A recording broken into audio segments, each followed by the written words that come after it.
Let's quickly talk about number 1 and number 4 since there's nice pictures to look at.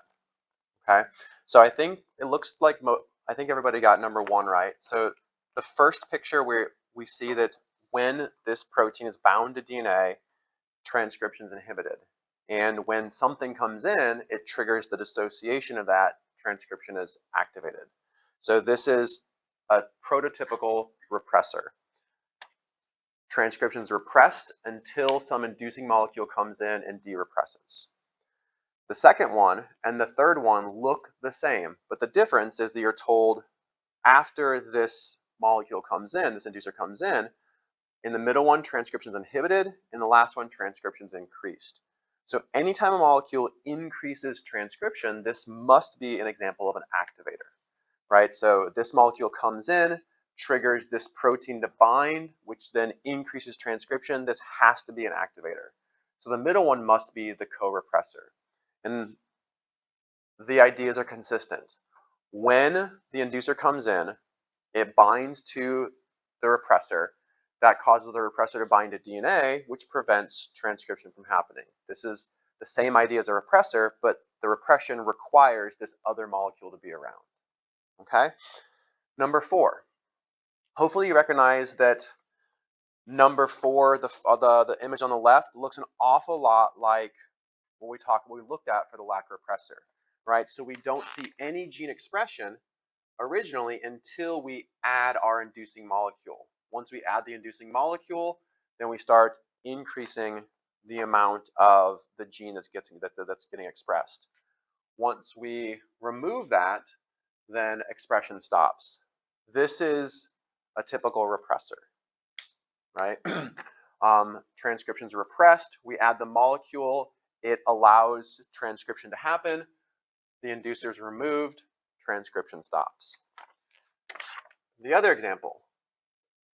Here we see we have a lot of expression to start with. And then once this molecule is added, it represses transcription. Okay, so this is one where transcription is inhibited upon adding the inducing molecule. So the only way that this can really happen is for transcription to be inhibited is to have a co-repressor, right? So the molecule is added. This triggers the repressor to bind to DNA. We see a decrease in transcription. Okay, so having a firm grasp on those ideas will be helpful. All right, so let's go ahead and move on and talk about transcription attenuation and then riboswitches. Okay, so transcription attenuation is kind of a cool thing. It's really only seen in prokaryotes because it relies on the synergistic ability of the ribosome and RNA polymerase to function on the same growing chain of mRNA. Right, so the idea is here we're looking at RNA polymerase.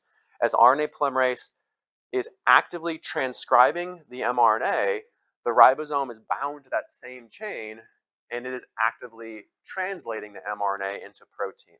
And in fact, if you look at cryo-EM images, you can see single mRNA chains with many ribosomes on it. It's kind of cool in prokaryotes. Like you could have many copies of the ribosome actively translating a single mRNA.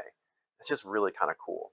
So this can only happen in prokaryotes because in eukaryotes, of course, the transcription happens in the nucleus and translation happens in the cytoplasm, the cytosol, right? So they're compartmentalized, so this mechanism cannot work in eukaryotes. In terms of the TRP attenuator, right? It's responsive to the amount of tryptophan, okay? And it boils down to the idea that we have this leader sequence that has, in this case, 2 codons of tryptophan in a row.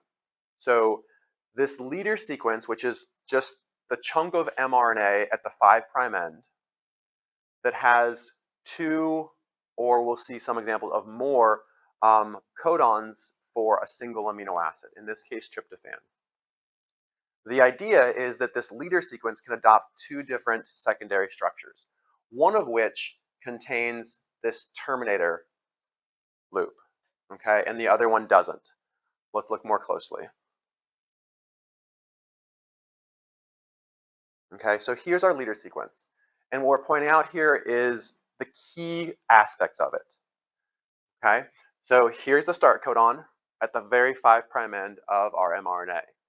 As we kind of read through here, we see that there's 2 tryptophan codons adjacent to each other, back to back. There's a stop codon here.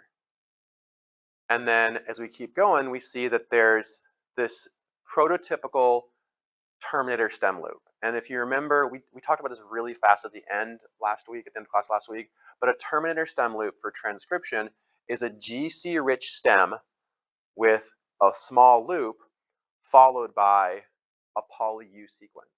So when you have this GC-rich stem loop followed by multiple uracils in a row, this is going to trigger the termination of transcription. Okay, so we have these features, all of these features present, and all of them matter.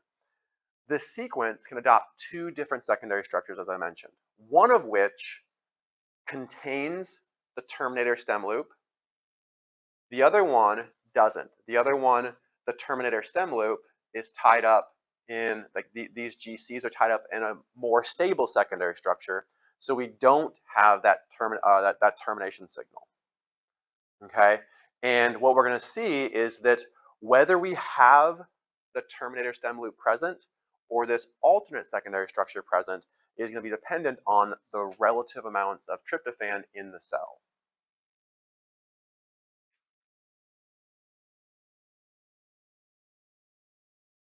Okay, so here's how it all works. When there's an abundance of tryptophan, right, when there's plenty of tryptophan around, then we can actively make the tryptophan aminoacyl tRNAs, right? The aminoacyl tRNAs are the substrate for the ribosome, and when there's plenty of substrate around, the ribosome will actively use it, and translation will actively happen. When that actively is happening, then we see that we do create the stem loop. Okay, we create our termination signal and transcription stops. Okay, because there's plenty of tryptophan around, the ribosome will read through these TRP codons with no problem. It reads through, and when that happens, this allows the terminator signal to be made.